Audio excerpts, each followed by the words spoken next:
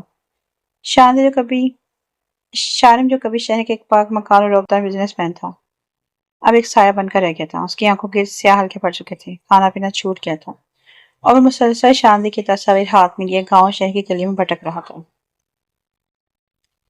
اس کی یہ حال دیکھ کر خدیجہ حویلی کے وفادار پرانے نوکر جو روحی بیگم عائزہ کے مشکوک فون کالز کو نوٹس کر رہا تھا کہ دل میں شک پیدا ہوا۔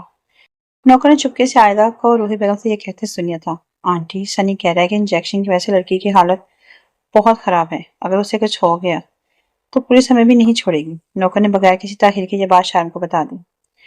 شارم کے پیدل سے زمین نکل گئی، اسے سمجھ آ گیا کہ شاندے کسی غیر کے ساتھ نہیں بھاگی بلکہ اس کی اپنی ماں عائزہ سازش کے پیچھے ہے۔ شارم نے اس بار پولیس یا کسی اور کو بتائے بغیر بالکل خاموشی سے عائزہ کا فون ہیک کروایا اور اس کی لوکیشن ٹریس کرنا شروع کی۔ شارم نے بغیر کوئی شور مچائے اپنے تمام ہارڈ کاور اور بھروسے مند دوستوں کے ساتھ عائزہ کے فون کی آخری لوکیشن یعنی شہر سے دور ایک ویران پرانے گودام کی گھیرا بندی کر لی۔ نہ کوئی پولیس کا سارن تھا، نہ گاڑیوں کے ہارن۔ شارم نے بالکل خاموشی سے اندر قدم رکھا۔ سنی اور اس کے اوباش دوست اندر بیٹھ کر اگلے قدم کا منصوبہ بنا رہے تھے کہ اچانک شارم اس کے ساتھ کسی طوفان کی طرح پر ٹوٹ پڑے۔ سنی کو سنبھلنے کا موقع تک نہ ملا۔ اس سے پہلے وہ اپنی پسٹل اٹھاتے یا بھاگنے کی کوشش کرتے، شارم کے دوستوں نے وہیں زمین پر دبوچ لیا اور ان کی بولتی بند کر دی۔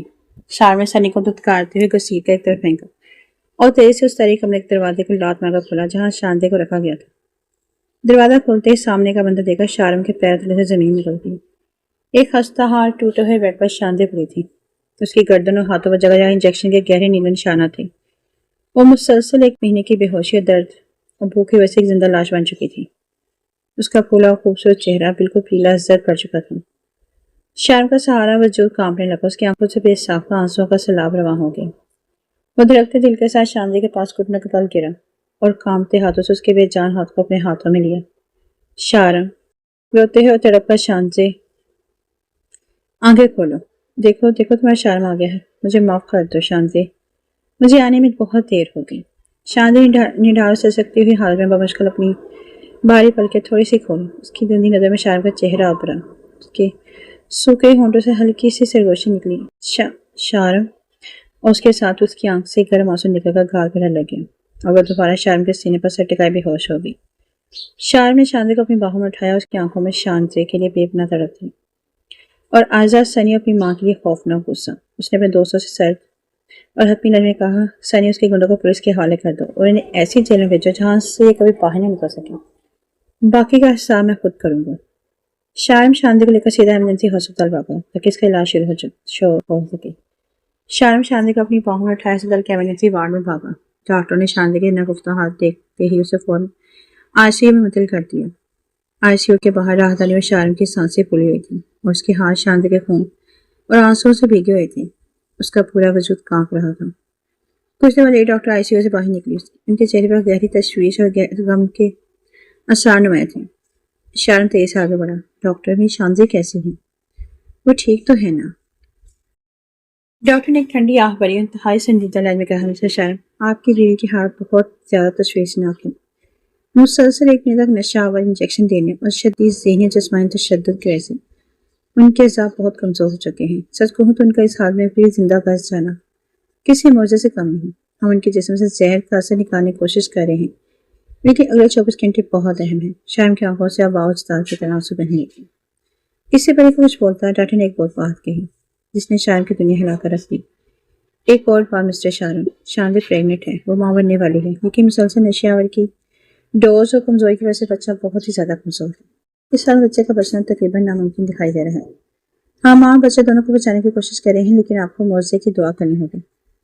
یہ الفاظ شارم کے کانوں میں گونجے، اس کا سر چکرایا گیا، اس کے پیروں نے اس کا ساتھ چھوڑ دیا۔ انہیں ڈھال سے کر پاس رکھی بینچ پر گرنے کے اندازے بیٹھ گئے۔ اس کی آنکھوں سے آنسو بہہ رہے تھے، وہ اپنا سر دونوں ہاتھوں میں تھامے پھوٹ پھوٹ کر رو پڑا۔ خدایا، یہ کیسے امتحان ہے؟ میری زندگی کی سب سے بڑی خوشی مجھے اس حالت میں ملی، اور وہ بھی اتنے بڑے غم کے سائے میں۔ وہ سوچ بھی نہیں سکتا تھا کہ جس اولاد کا خواب اس نے اور شاندے نے دیکھا تھا وہ اس کے سامنے اتنی بے بس و خطرے میں ہوگی۔ ایک طرف باپ بننے کا احساس اور دوسری طرف اپنی محبت اور اپنے بچے کو کھو دینے کا خوف۔ شارم کا دل اندر سے ریزہ ہو رہا تھا۔ اسی لمحے اپنے آپ کو بچانے اور ڈرامہ جانے کے لیے روحی بیگم عائزہ بھی مگرمچھ کے آنسو بہاتی ہوئے اسپتال کی راہداری میں پہنچ گئی۔ روحی بیگم بناوٹی تڑپ دکھاتے ہوئے کہا، شارم بیٹا کیا ہوا شاندے کو، کیسی ہے؟ مجھے پتا چلا تمہیں وہ مل گئی ہے۔ شارم نے جیسے اپنی ماں جا کی آواز سنی، اس کی آنکھوں میں روتے ہوئے اچانک سے غصہ خون اتر آیا۔ وہ جھٹکے سے بینچ سے اٹھا اور ایک ایسی خوفناک نظر اندر میں ڈالی کہ روحی بیگم عائزہ کے قدم وہیں جم گئے۔ ہسپتال کی سنسان راہداری میں شارم کو غصہ ایک دم آتش کی طرح پھٹ پڑا۔ وہ جھٹکے سے اٹھا، اس نے بغیر ایک سیکنڈ ضائع کی عائزہ کی سمت قدم بڑھائے۔ اس سے پہلے کہ عائزہ کچھ سمجھ پاتی، شارم نے بھرپور طاقت سے عائزہ کو مسلسل 2 سے 3 کستے ہوئے تھپڑ جڑ دی۔ تھپڑ کی گونج سے پوری راہداری گونج اٹھی۔ عائزہ جس وقت فوری رد عمل کے لیے بالکل تیار نہیں تھی، گال پر ہاتھ رکھ کے شوق کی کیفیت میں دیوار سے جا لگی۔ اس کی آنکھوں کے آگے اندھیرا چھا گیا۔ روحی بیگم یہ منظر دیکھ کر پہلے تو سہم گئی، لیکن اپنے شاطر دماغ کی بدولت انہوں نے فوراً یہ اندازہ لگایا کہ شارم کو صرف عائزہ کی چالاکیوں کا پتہ چلا ہے اور وہ خود ابھی تک محفوظ ہے۔ انہوں نے بغیر وقت ضائع کیے اپنی جلد بجانے کے لیے سارا الزام عائزہ پر تھوپنے کا سوارنگ رچایا۔ روحی بیگم نے بناوٹی غصے میں آگے بڑھ کر ایک اور تھپڑ عائزہ کے منہ پر دے دیا۔ روحی بیگم چیختے ہوئے، بغیرت سام کی بچی، تو نے میرے شریف بیٹے اور میری معصوم بہو کے ساتھ یہ کھیل کھیلا؟ میں نے تو تجھے اپنے بچوں کی طرح سمجھتی تھی اور تو نے حویلی کا نمک حرام کیا۔ عائزہ گال سے ہلاتے ہوئے صدمے سے روحی بیگم دیکھنے لگی۔ وہ حق لا کر بولنے ہی والی تھی۔ آنٹی یہ اب کیا کہہ رہی ہیں؟ آپ بھی تو میرے ساتھ۔ اس سے پہلے کہ عائزہ کا جملہ پورا ہوتا، روحی بیگم نے اس کی بات کاٹتے ہوئے ایک اور تھپڑ اس کے چہرے پہ دے مارا اور شارم سے دیکھ کر بولی، شارم بیٹا اس مکار لڑکی کو 1 منٹ بھی یہاں مت کھڑا رہنے دو، فوراً پولیس کو بلاؤ اور اسے ان کے حوالے کرو۔ اس نے ہم سب کو دھوکہ دیا ہے۔ شارم خاموشی سے اپنی ماں کی ہنرمندانہ چلاکی اور اداکاری کو دیکھ کر اس کا دل اندر سے شدید دکھ اور افسوس سے بھر گیا۔ وہ اپنی ہی ماں کی حد تک گری ہوئی سنگدل و خون کے آنسو رو رہا تھا، لیکن اس نے خود پر ضبط رکھا۔ شارم نے دل ہی دل میں فیصلہ کر لیا کہ اپنی ماں کی صداکاری کا حتمی ڈراپ وہ یہاں نہیں بلکہ حویلی کی انہیں دیواروں کے سامنے کرے گا جہاں سے یہ سارا گناہ شروع ہوا تھا۔ شارم نے سرد اور کھوکھلے لہجے میں سیکیورٹی پولیس کو اشارہ کیا، جو عائزہ کو گھسیٹتے وہاں سے لے گئی۔ عائزہ نے جاتے ہوئے بھی روحی بیگم کو غضبناک نظروں سے دیکھ رہی تھی۔ پھر شارم نے اپنی ماں کی طرف دیکھا اور نہایت سنجیدہ آواز میں بولا، ماما شاندے کے ہوش میں آنے اور ڈسچارج ہونے کا انتظار کیجیے۔ اس کے بعد ہم سب حویلی چلیں گے اور وہاں ایک ایک چیز کا پورا حساب ہوگا۔ روحی بیگم کے دل میں شارم کا یہ پراسرار اور سرد لہجہ سن کر ایک انجانا خوف بیٹھ گیا۔ اگلے 24 گھنٹے شارم کے لیے کسی قیامت سے کم نہیں تھے، لیکن اللہ کی رحمت سے ایک بڑا معجزہ نورما ہوا۔ شاندے کو نہ صرف ہوش آ گیا بلکہ لیڈی ڈاکٹر نے مسکراتے ہوئے خوشخبری سنائی، مسٹر شارم یہ واقعی ایک معجزہ ہے۔ شاندے کی طبیعت اب خطرے سے باہر ہے اور حیرت انگیز طور پر بچہ بھی بالکل محفوظ ہے۔ شارم کی آنکھوں سے شکرانے کے آنسو بہہ نکلے۔ وہ ICU میں گیا، شاندے کو ہوش میں دیکھا اور اس کے ماتھے پہ پیار دیا۔ شاندے نے نڈھال انداز میں شارم کا ہاتھ تھام لیا۔ اس کے چہرے پہ 1 مہینے کی تکلیف کے بعد بلاخر سکون کی پہلی لہر آئی تھی۔ کچھ دنوں بعد جب شاندے ڈسچارج ہو گئی تو شاندے سے ساتھ لگ کر حویلی پہنچا۔ روحی بیگم جو ابھی خود کو بے گناہ ثابت کرنے کے ڈرامے کر رہی تھی آگے بڑھی، بیٹا شارم شکر تم لوگ آ گئے۔ اس عائزہ مکار کی وجہ سے ہم پر کیا بیت گئی؟ بس کیجیے ماما، شارم کی کرچ اور سرد آواز نے روحی بیگم کے قدم روک دیے۔ شارم نے اپنی جیب سے فون نکالا اور اس کی آڈیو ریکارڈنگ آن کر دی۔ حویلی کے بڑے ہال میں روحی بیگم اور عائزہ کی وہ تمام گفتگو گونجنے لگی جس میں روحی بیگم نے خود عائزہ کو شاندے کو اغوا کروانے اور ڈرانے کا حکم دیا تھا۔ روحی بیگم کا رنگ پیلا پڑ گیا، ان کی زبان گینگ ہو گئی، وہ اپنے ہی جرم کے ثبوت کے سامنے لاجواب ہو گئی۔ شارم نے آنکھوں سے اپنی ماں کو دیکھا اور ٹوٹے ہوئے دل کے ساتھ بولا، ماما آپ نے تو ایک معصوم یتیم لڑکی اور میرے آنے والے بچے کے ساتھ جو کچھ کیا ہے، اس کے بعد میں آپ کو پولیس کے حوالے تو نہیں کروں گا کیونکہ میں آپ کو جیل کی سلاخوں کے پیچھے نہیں دیکھ سکتا، لیکن میں اب آپ کو اپنا منہ کبھی بھی نہیں دکھاؤں گا۔ روحی بیگم تڑکا بولی، شارم بیٹا مجھے معاف کر دو، مجھ سے غلطی ہو گئی۔ لیکن شارم نے اپنے ہاتھ اٹھا کر انہیں روک دیا۔ اس نے شاندے کا ہاتھ مضبوطی سے تھاما، اپنا رخ موڑا، حویلی سے باہر نکل گیا۔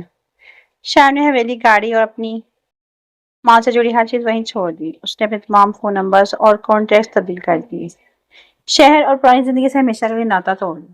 وہ شاندے اپنے آنے والے بچے کو لے کر ایک ایسے پرسکون اور غمناک جگہ پر چلا گیا جہاں روحی بیگم یا ماضی کا کوئی بھی سایہ تک نہ پہنچ سکے۔ روحی بیگم اس بڑی حویلی اور جائیداد کی تنہا مالک پہ رہ گئی، لیکن اپنے اکلوتے بیٹے، بہو اور پوتے یا پوتی کو ہمیشہ کے لیے کھو کر حسرت اور پچھتاوے کی آگ میں چلتی رہی۔ دوسری طرف شارم اور شاندے اپنی نئی پرسکون محبت سے بڑی دنیا اور خوشی سے بھرپور زندگی کی طرف بڑھتے ہیں۔ حویلی اور ماضی کی تمام کرواہٹوں کو پیچھے چھوڑ کر شارم شاندے کو لے کر پہاڑوں کے درمیان بس ایک خوبصورت پرسکون قصبے میں آ گیا۔